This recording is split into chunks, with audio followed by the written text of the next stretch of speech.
Good morning student.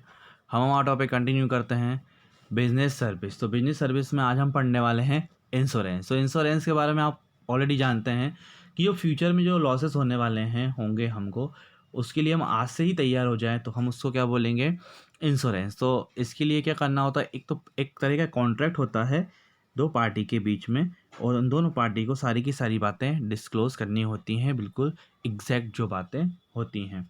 तो risks of all types pervade every walk of life. Not only that, risks also endanger life itself. Those all financial deal as well as the possession of money and property, life goods are fraught with elements of risk. It is to minimize the impact of such uncertainties that there is a need for insurance. तो future में जो loss होंगे आपको, तो उसके लिए अगर आपने कोई पॉलिसी ले रखी तो आप उससे क्या एक तरीके से सेफ फील करें कि हाँ भाई, अगर कोई फ्यूचर होता है में लॉस होता है तो आपके लिए कुछ आपके पास पॉलिसी, जिससे कि आप उसमें आपका पैसा आपको मिल सकता है। तो ये एक तरीके का एक एग्रीमेंट होता है।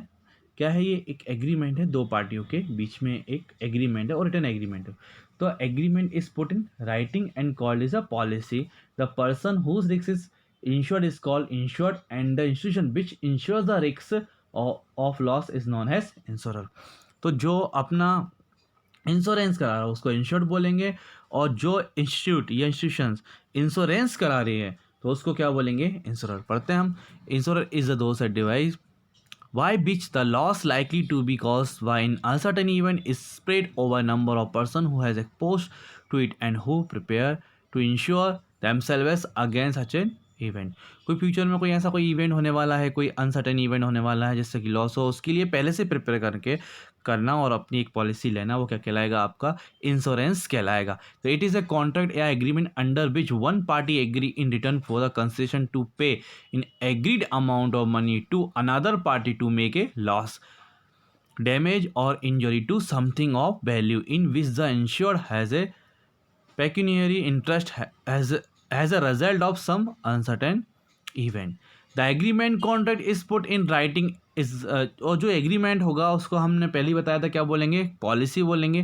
The person whose risk is insured is called insured and the firm which insures the risk of loss is known as insurer या एश्योरेंस अंडर राइटर। तो जो हमारा इंश्योरेंस करा रहा है, जो पर्सन का इंश्योरेंस करना है वो तो इंश्योर्ड हो गया, और जो इंश्योरेंस कराने वाली कंपनी है वो इंश्योरर हो जाएगी। जैसे कि LIC हुआ, स्टार हेल्थ हुआ, बहुत सारी कंपनी जो इंश्योरेंस पॉलिसी प्रोवाइड करती हैं।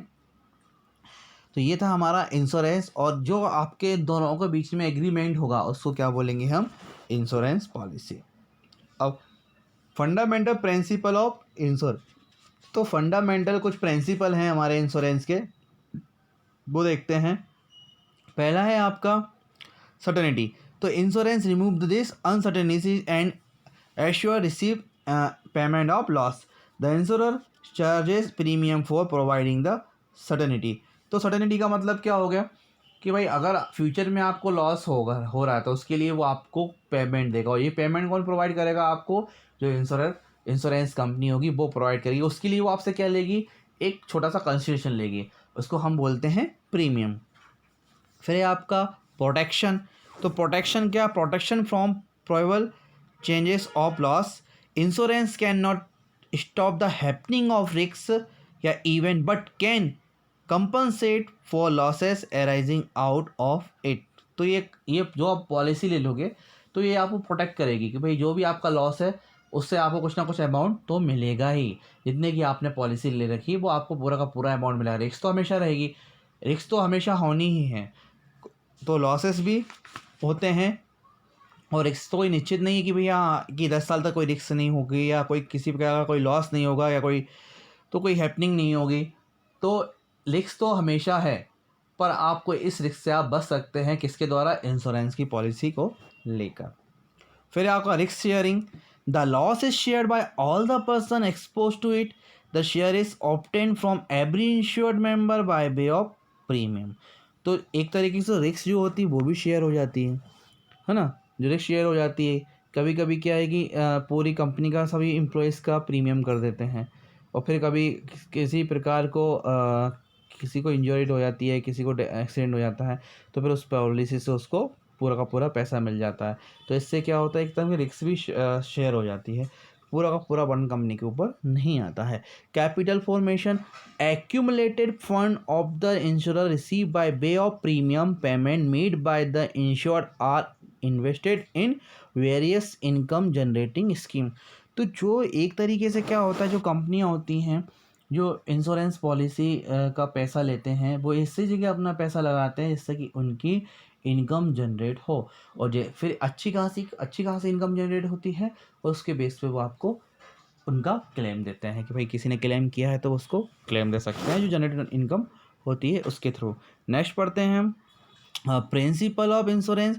सबसे पहला है तो insurable amount, interest, outward goods paid, principle of indemnity, doctrine of the subrogation, proximate और mitigation, effect of double insurance या प्रिंसिपल ऑफ कंट्रीब्यूशन। देखते हैं आउटवर्ड गुड्स पेड। तो इसका मतलब क्या होता है, इसका मतलब होता है कि भाई दोनों पार्टियां, चाहे वो इंश्योरर हो या फिर इंश्योर्ड हो, इन दोनों को सारी की सारी चीज़ें क्लियर करनी हैं।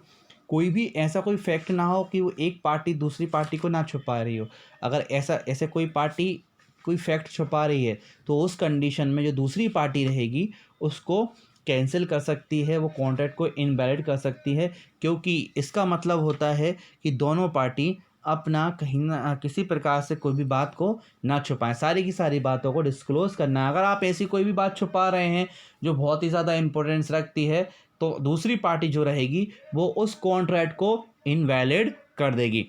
तो insurance contract also requires that both parties act with the utmost good faith. This means that both parties must accurately and fully disclose all material information.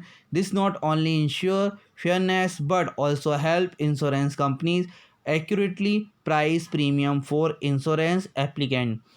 Insurance policy can be declared null and void if an applicant made a misrepresentation of material fact and was relied on by the insurance company. ठीक है, अगर भाई किसी immaterial बहुत गलत मिसप्रेजेंटेशन fact present करें उसके सामने कि नहीं, अगर आपको ये होगा तो हम आपको ये पॉलिसी करेंगे।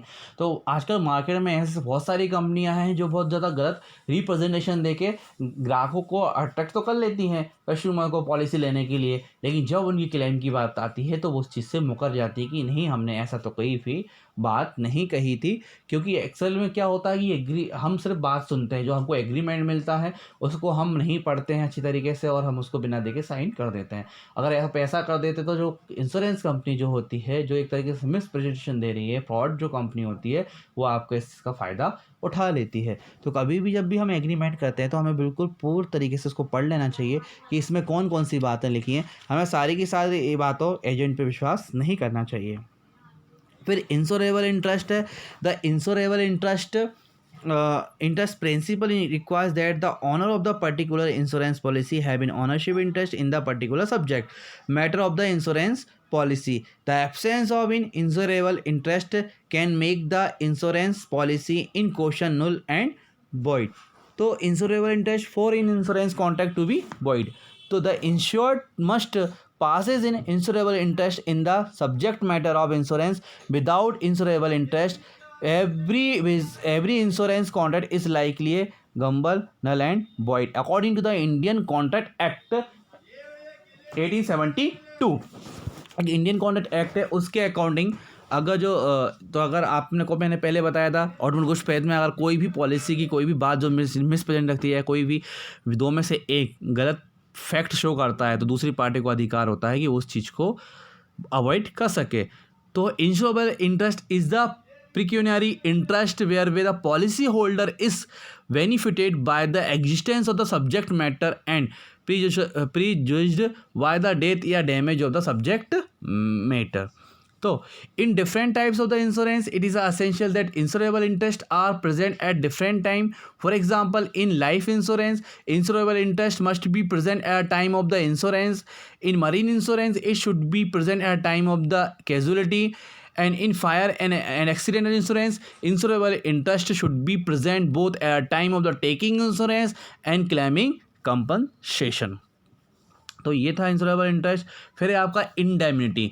तो इंडेमनिटी अब एक अपने आप में एक बहुत बड़ा वर्ड होता है। तो the prime objective of insurance to make provision for the loss according due to any event in a future.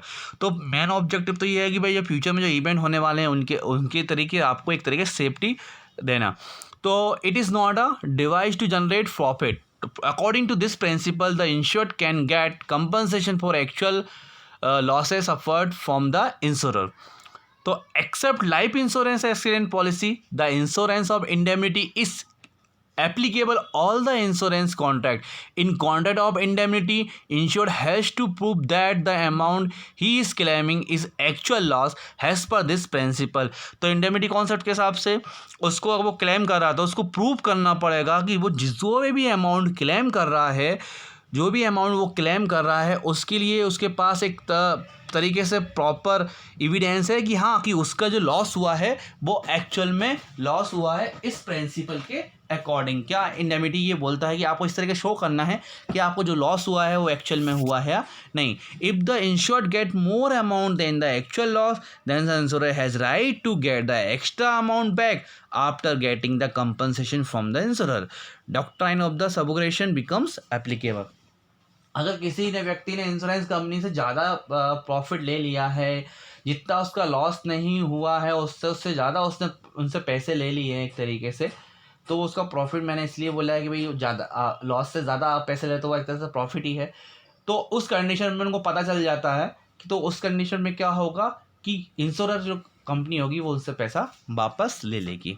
ठीक है, फिर है मेरा proximate cause. The principle of proximate cause और nearest cause comes into play when more than one event of bad act cause in accident और injury.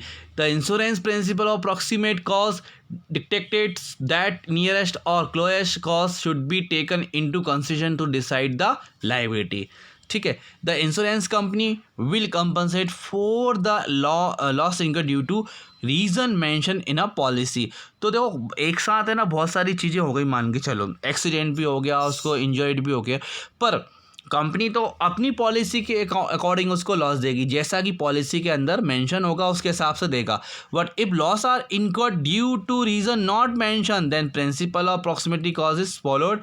This principle suggest that under the condition where it is not possible to establish the responsibility of loss bearing the proximity cause is follow.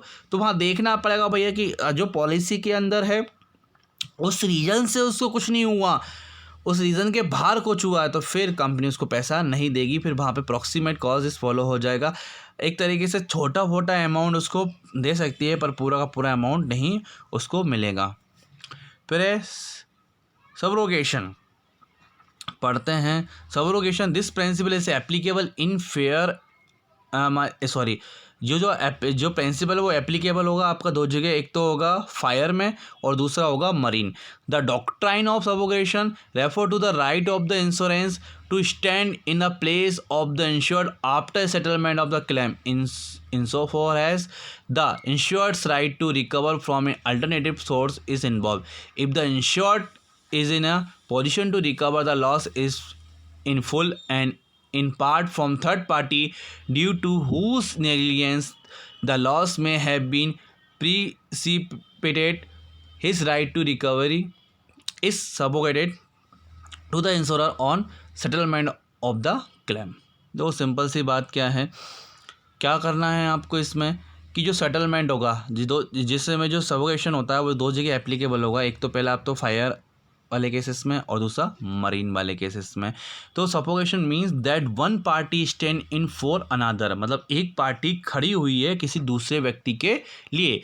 In the insurance context suffocation bill race if you are injured by a negligent third party and your insurance company reimburse you for your damage under the principle of subrogation, your insurance company can stand in your shoes and recover the payout from the negligent party. The goal of this principle is to encourage responsibility and accountability by holding negligent parties responsible for the injuries this cause. भाई आपको किसी third party की वजह से कोई चोट पहुंची, तो आपको क्या है, एक तरीके से कंपनी तो पैसा दे देगी अगर वो पॉलिसी के अंदर वो चीज़ आ रही है।